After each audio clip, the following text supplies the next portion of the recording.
Testing 1, 2, 3. Veterans Report coming up on elifemedia.net. Yes. elifemedia.net, powered by Live Music for You. Studio hotline 240-455-5934. Veterans Report coming to you. 5, 4, 3, 2, 1. Yes. Got that music going on the feed. Indeed. Original 202 Dodge City, son. Yeah. It's too close. Yo. Too close to home. Too close to home, mommy. Too close to home. Too close to home. Too close to home, mommy. Too close to home. The memories too close to home. Too close to home, mommy. Too close to nightmares and dreams. Too close, mommy. Too close. So many memories, it's hard to forget. It's too close to home. Too close to home. Too close to home, mommy. Too close to home.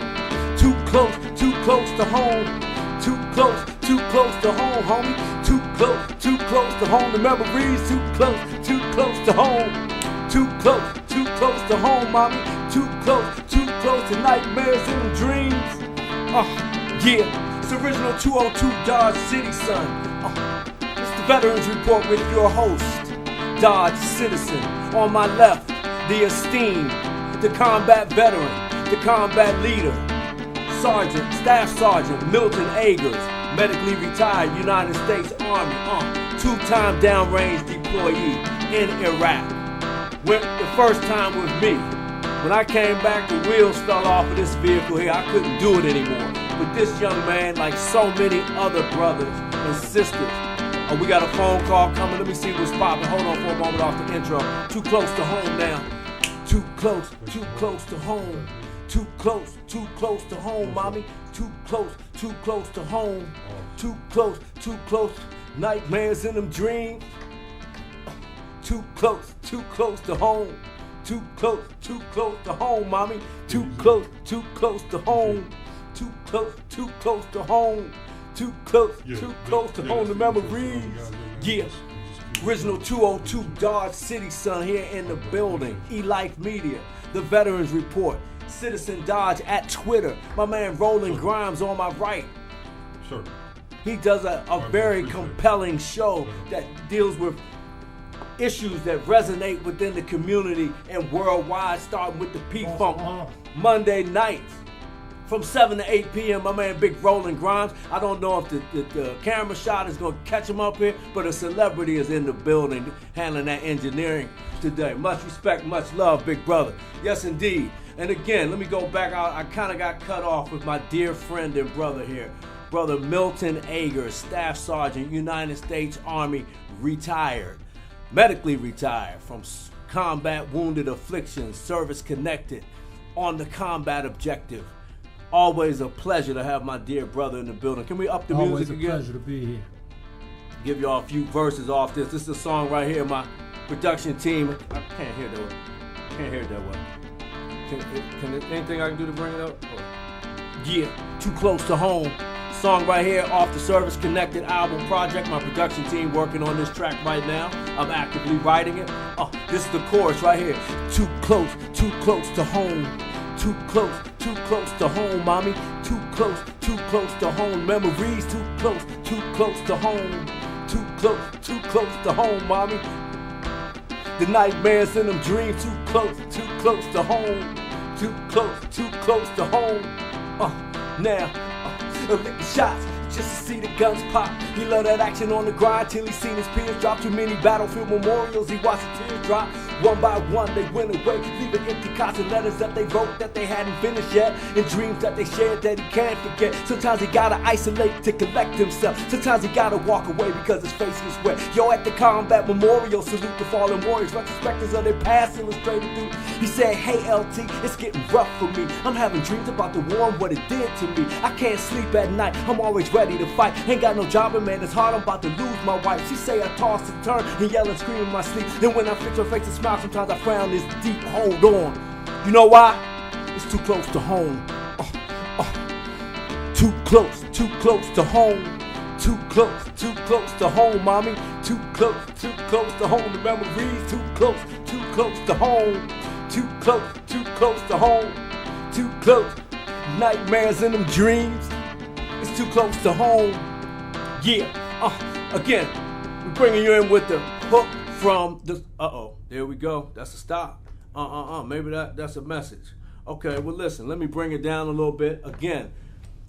As we do whenever I go into the recording studio, whenever I get ready to type something, to write anything, to start a new day, I have to stop and take a moment and thank my creator for something that has sustained me as I have tried to make a way from combat.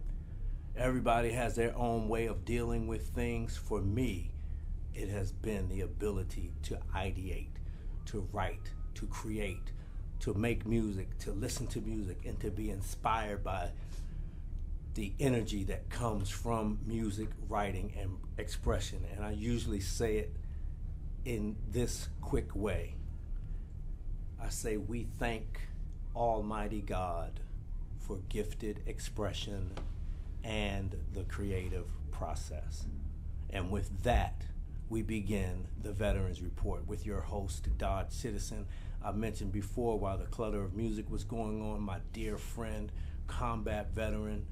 I could go on and on with the superlative attributes about the Washingtonian, the native Washingtonian, the DC civil servant, the subject matter expert on, thank you, dear brother, the subject matter expert on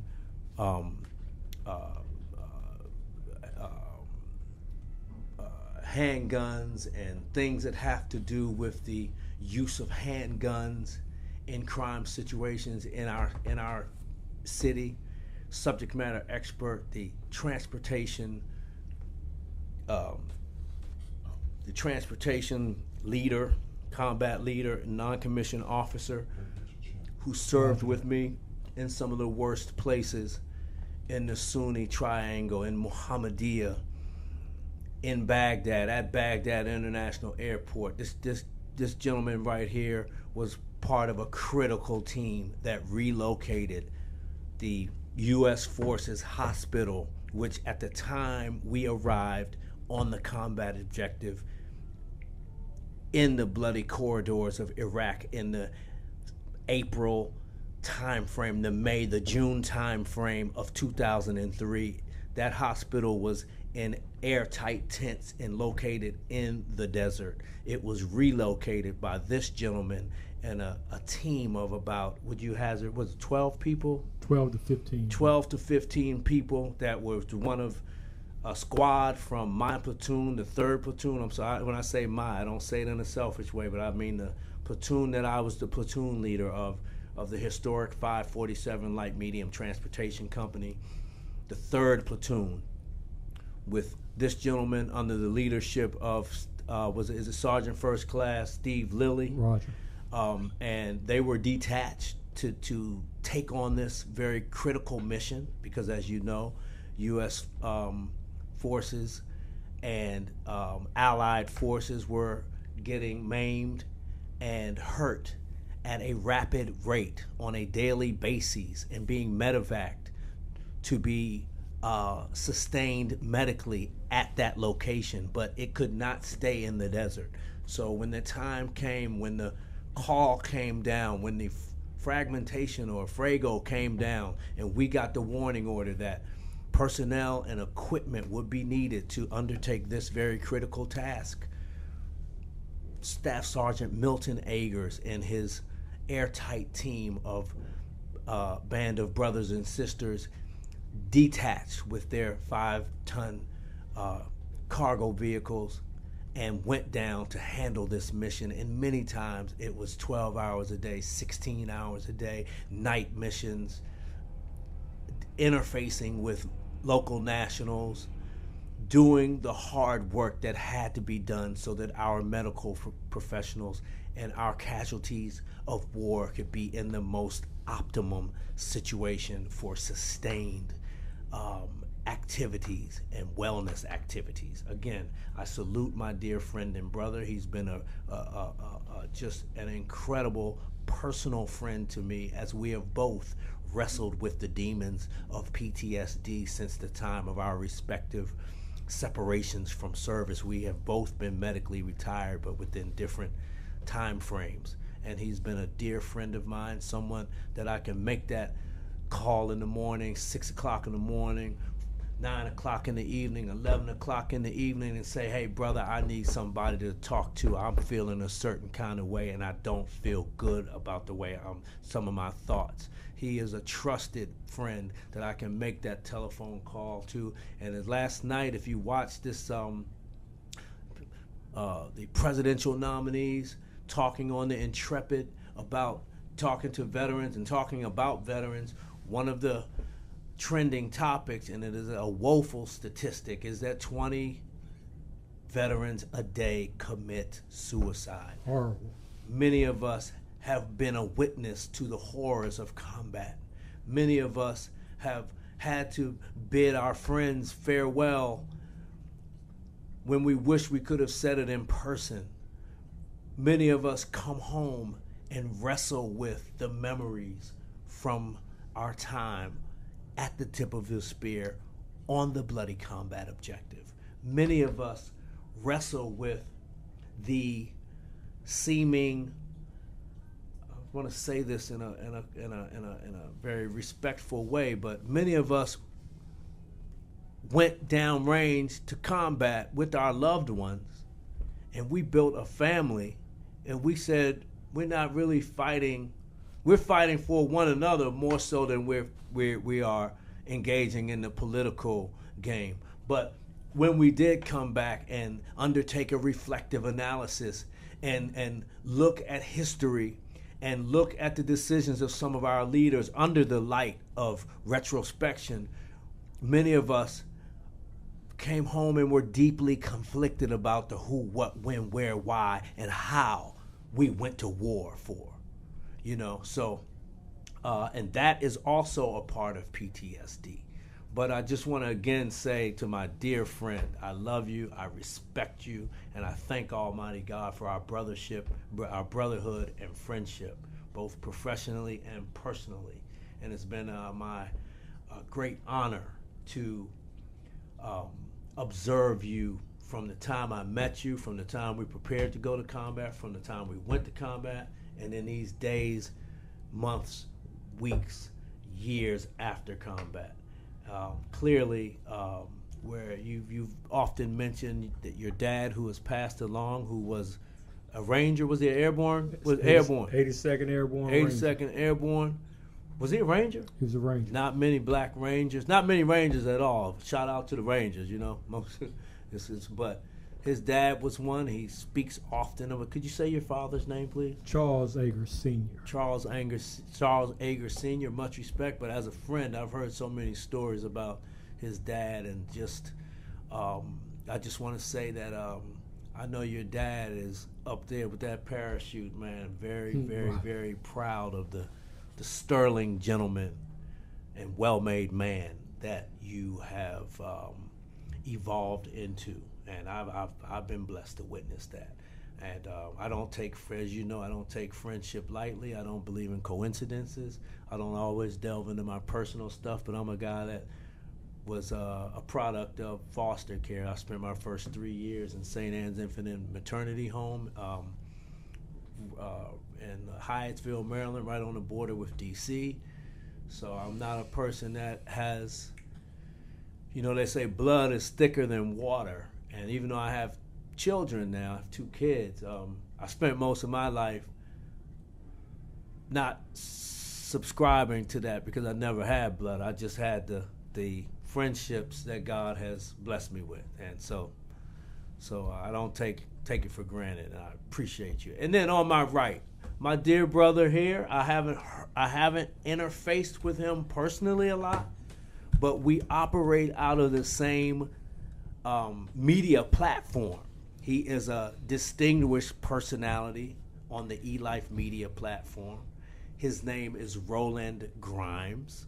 You can see him on Monday nights. You can hear him on Monday evenings from 7 to 8 p.m. Please correct me if I'm wrong, dear brother.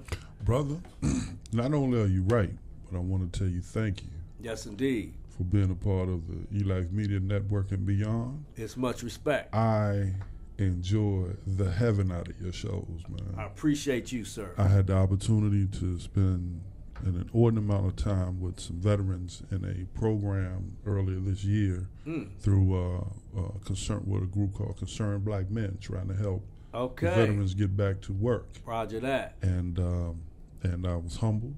Roger that. I learned a lot, and I am committed. Roger that. Got to offer this brother a salute. Much respect to you, sir. Much respect to you. And Concerned Black Men, I got to send a shout out to a dear friend of mine many years ago, before I went to officer candidate school. I was in the National Guard. I came back from college, and my first job, a dear friend, you may know the name, Brother Gary Adkins. Yes, sir. First person to hire me. Another DC native, just a great brother. And I just remember Gary was, very high. He hired us and a lot of other hired me and a lot of other, and he used to always talk about Concerned Black Men of Washington. He used to always try to sell us stuff, like fundraising stuff. Sure. But he was real cool about it because he didn't want to, make it seem like, oh, you got to buy it, otherwise you're not going to fire you. You didn't do that, but he was energetic, spirited. To this day, I hold him in the highest esteem. He was a big part of my evolution and development as a professional man coming back. I'm glad that when I came out of college, I had Gary Adkins and Legislate, which it's now defunct. It was owned by the Washington Post, but it was a firm resting place for me in those formative years as a young professional. To see a brother like Gary, to have a job close to Capitol Hill and being decisively engaged. Gary was, matter of fact, I'm going to call him when I get off the radio. That's how much respect I have for him. I see him not quite often, but ever so often. But when you mentioned Concerned Black Men, I thought about my dear friend and brother, Gary Adkins. But again, Brother Roland Grimes is here. We're blessed enough to have him contributing to the dynamic environment of the show today, and also to regulate some of the engineering functions today. But don't get it twisted. This guy is a dynamic media personality. He's on Monday nights from 7 p.m. until 8 p.m. To quote him directly, starting off with the P-Funk. This brother talks about issues that resonate from a wide swath of the American popular cultural experience, and I would hazard to say even the international popular cultural experience. So pleasure to have you here, sir, and a pleasure to meet you in person. I've heard so much. Appreciated, bro. Yep, heard about your show, but hadn't made the person-to-person connection, so I'm honored and privileged today. And just have to say, off the camera shot is a loving, dedicated military spouse. You always hear about the soldiers who go down range and who do this, and people elevate the struggle of the soldier, but the families serve. When we deploy, they deploy. It's just that they do it from home. They have to deal with the separation from their loved ones. They have to deal with the challenges of reintegrating that loved one back into a civilian and familial lifestyle after coming from the worst part of the world. The worst part of the world, and being around some of the worst part of people sometimes, like, where the MFs and disagreements sometimes get settled by good cussing out. You know what I mean? You gotta come back home and you gotta, hey, honey, and I love ya. And anyway, we want to salute Miss Selena Agers, who is in the building today. Such a glowing, beautiful, loving, thoughtful spouse to my dear friend Milton Agers. And I'll say this on the air, Selena. Any friend of Milton's is a dear friend of mine, and so I love you as a sister, and I appreciate you. And I love you for that as well. I don't know if I ever tell you that, but that's a fact. So anyway, to take care of some housekeeping. Again, I want to we got on the air a tad bit late this morning. That's because I had some stuff going on. eLife Media was ready to rock and roll, but eLife Media, being the dynamic, professional, dedicated media platform that they are, was ready to rock and roll this morning, and they understand. So here we are getting started again with the Veterans Report with your host, Dodge Citizen. I thought I saw Brother Byron Carrison coming, but that wasn't him. Housekeeping. Again, you can see that the Veterans Report radio show has a website presence or a web presence. If you go to www.vetsreport.com, that would be VETSREPORT, or for my military heads out there and the military phonetic code, that would be Victor, Echo, Tango, Sierra, Romeo, Echo, Papa, Oscar, Romeo, Tango.com. Again, vetsreport.com.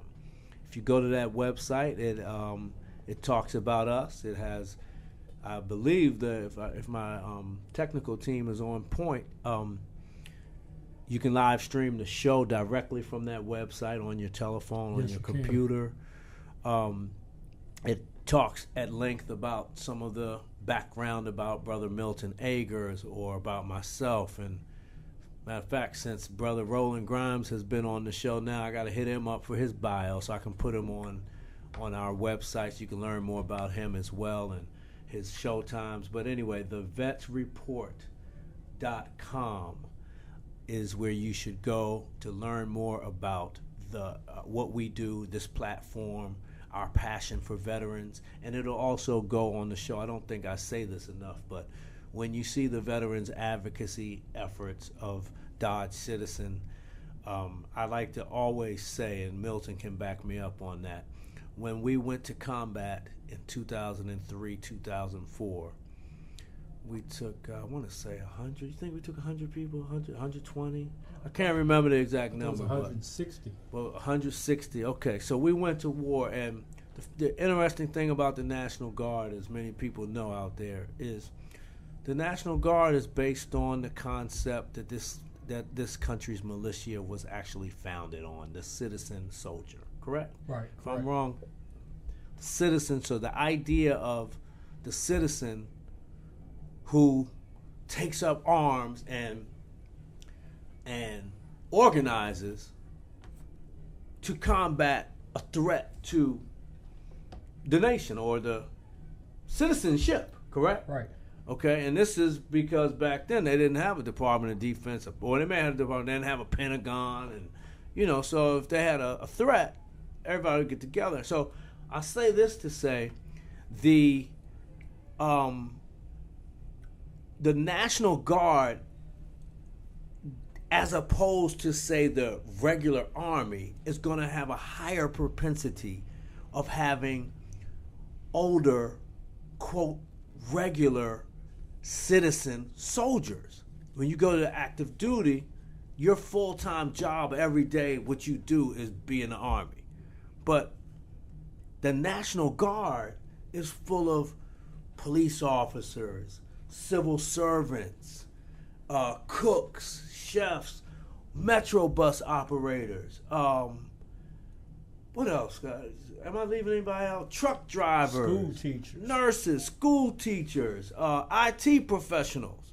So and also, you're gonna have more of a propensity to have a 32-year-old first lieutenant. Whereas in the regular Army, most first lieutenants are right out of college or whatever. Second lieutenant, in their 20s, right? Early 20s.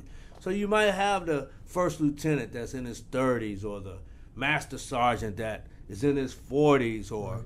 So I say that to say we went as a group of tried and true transportation and logistics professionals that spanned the age demographic. But there were a lot of 30s and 40s and career persons there. But we also had some young people. And one of the things that has stayed with me in my head and my heart since my time in the uniform is that when we deployed, we took a young man with us who was a Roosevelt High School in D.C. graduate. He was originally from North Carolina and had moved to the Washington, D.C. area. And I need to get a confirmation on this, because Mitchell could have been younger than him. I can't remember. I remember Mitchell, but I don't remember. Remember her? So Darrell T. Dent, that's the name. I've said it before, and I honor his name, and I honor his memory, and I honor his example of selfless service and combat and military exceptionalism. Was a young African-American, recent Roosevelt High School graduate, and to hear others tell me he was planning, he's a brilliant young man, and he was actually thinking about going to medical school. That's what I've heard. He didn't tell me that, but others told me that. I had the pleasure of, he wasn't in my platoon as Brother Milton Agers was. I know Milton Agers a lot closer because he was someone that I had direct command and control of.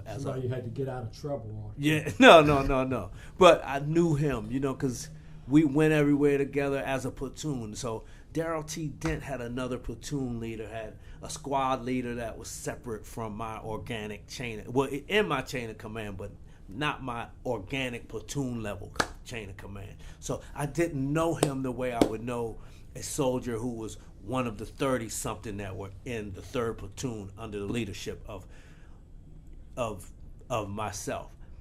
But I knew him from incidental contact, training, from as a second in charge of our company. I was an executive officer. I may have had to detail people from all of the different platoons for different duties. I may have had to supervise. So I knew him, and I had interfaced with him. And I'll never forget this story. When we were at Fort Eustis, I'm a person that loves hip-hop music, especially the well-written, thoughtful ones, like the bluesy ones, like where a story is being told, and especially stories of sacrifice and hip-hop at its best has those storylines and those artfully rendered songs. And there was a song called Scarface. I mean, there was an artist, you probably know him by the name of Scarface. He's from, I want to say, Houston. And his album, which was a big hit at the time, was called The Diary, had come out. And I think it had come out before we deployed. Yes. Because when I saw Darrell T. Dent in his youth with it at Fort Eustis, I said, "What you know about Scarface?" I said it just like that. I said, "Soldier, what you know about Scarface?" Like I was an old head. I know about Scarface.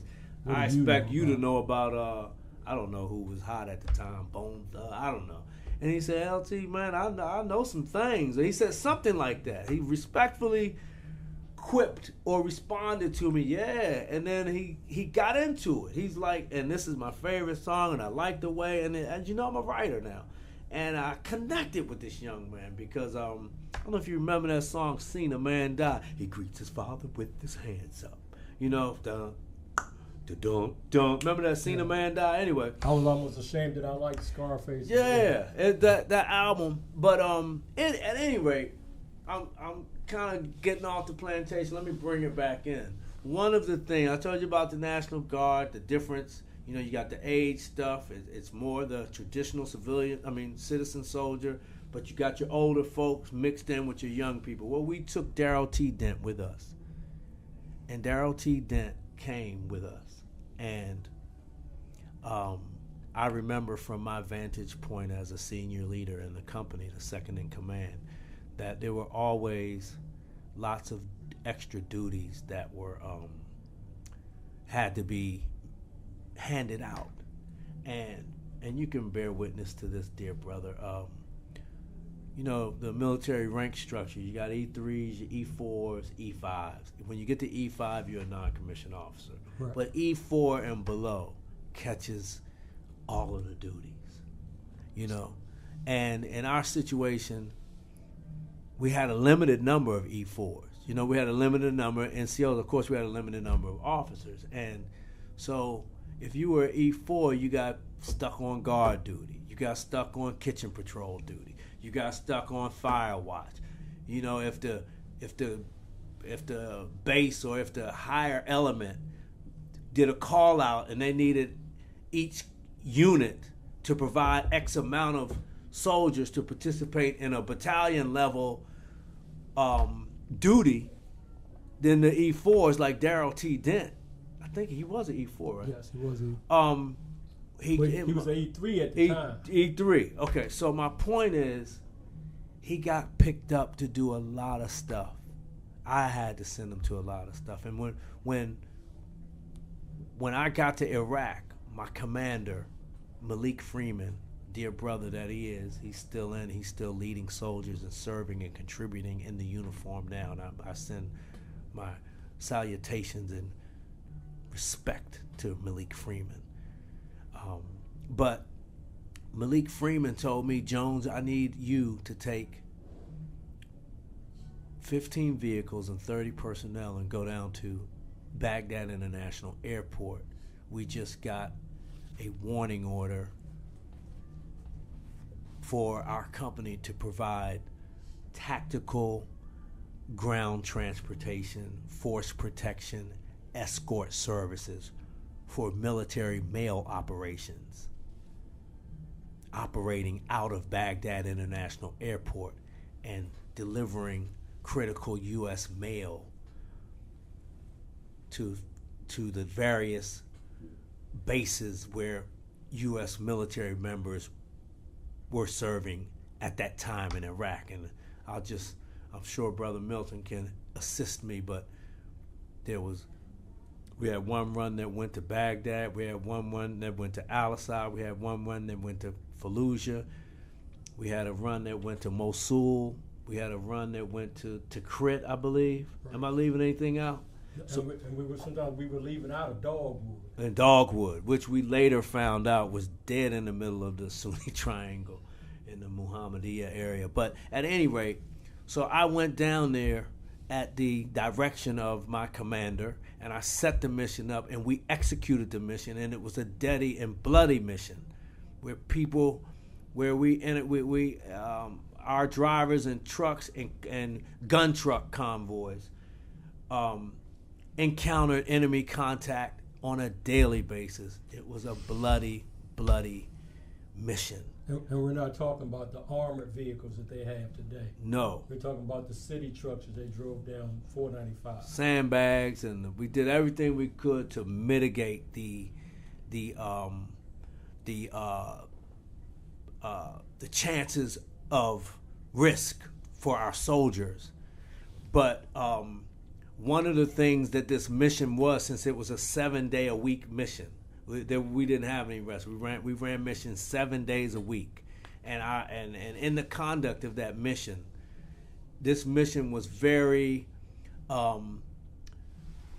personnel intense. Meaning, we needed people like Darrell T. Dent, E3s, E4s, to get sent on special detail from the battalion, from all kinds of different companies, to come and sit on the back of these trucks and maintain the mounted gun position, which is one of the most dangerous positions you could be in on the mission. At least if a bomb blew up and you were in the cab of the truck, you had a chance. You had the actual undergirding of the truck to protect you. But if the bomb blows up and you're on the top of a gun mount, whether it's a front or a rear gun mount, you're going airborne. Or since you're up there, fragmentation can just hit you, you know. So Darrell T. Dent was one of the people that was dispatched to serve on my mission. And I just want to say that,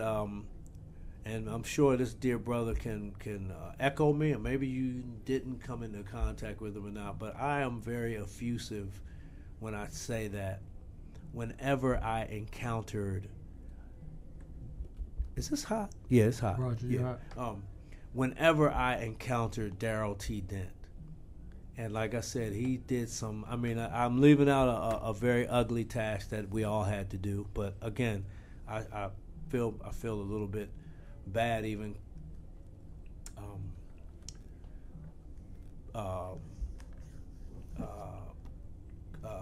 what's the word I'm looking for? Attaching myself to, because as an officer, if I did something, a lot of times it was symbolic, you know what I mean? Just to show the men and women that, hey, your leadership, you know, leads from the front and participates. But the honest truth is, a lot of these tasks were done by E3s and E4s, and one of them, you'll remember in Dogwood, was there was no plumbing there, and we had to create porta potties, and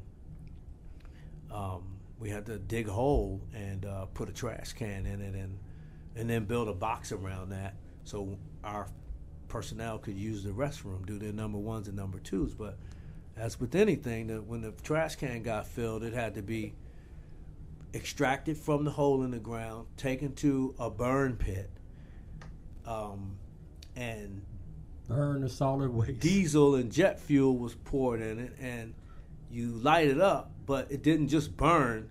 It had to be steered with a stick, and it was just imagine.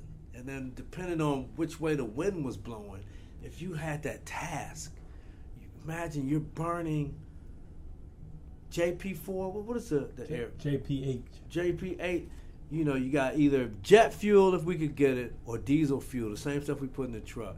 You got this big ditch full of defecation and urine and, excuse my language, shit.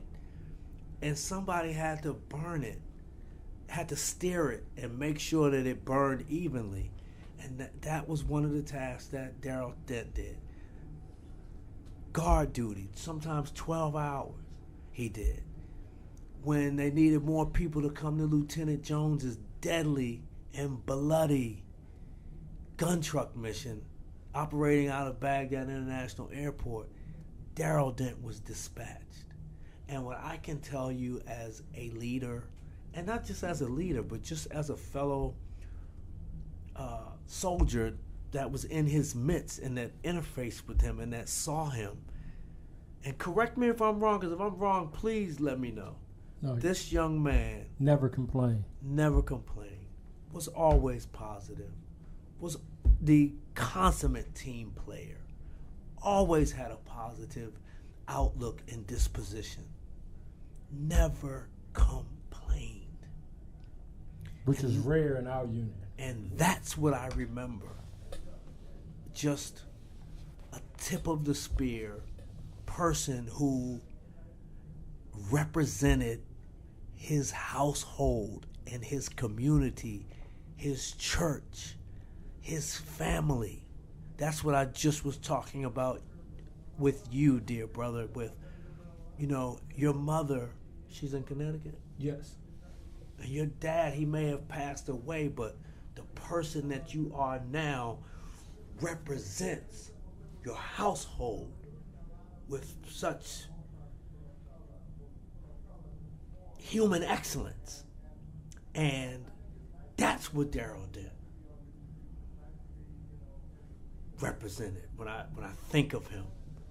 Just a stellar human being.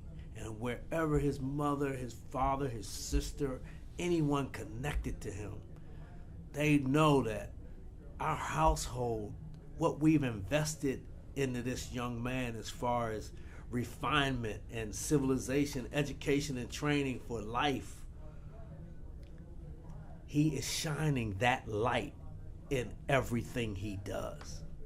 And so again, I take my hat on this show. I'm going through this long litany to say that this show, and when you hear Dodge Citizen write a song or think about veterans advocacy or do anything good, it's dedicated to Darrell T. Dent, who went to war with us, did everything he was asked to do,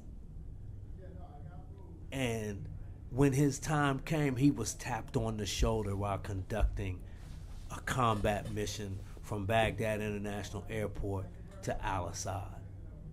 And he died on the combat objective. He paid the ultimate price.